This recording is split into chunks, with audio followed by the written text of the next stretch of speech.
Mettre un bulletin dans l'urne, le geste peut paraître anodin, mais ces Tunisiennes qui n'ont jamais vécu d'élection libre l'ont répété jusqu'au dernier moment. La plupart d'entre elles ont un niveau de scolarité très faible.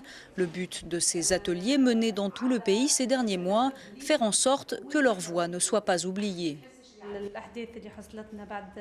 Après les événements du 14 janvier, les femmes aspirent à beaucoup plus de choses.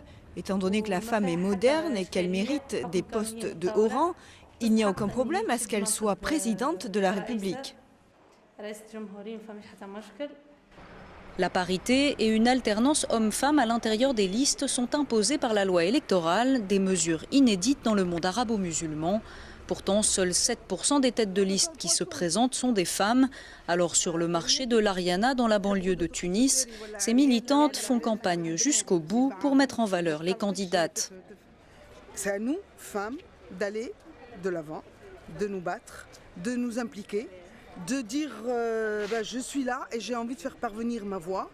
Et surtout qu'on ne vienne pas après dire « oh, on nous a écartés ». Les Tunisiennes ont le droit de vote depuis 1956 et ont obtenu peu après l'égalité constitutionnelle entre les sexes.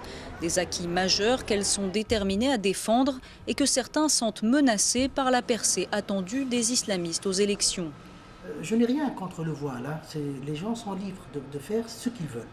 Par contre, m'imposer le voile, c'est comme sous Ben Ali quand on imposait le non-voile.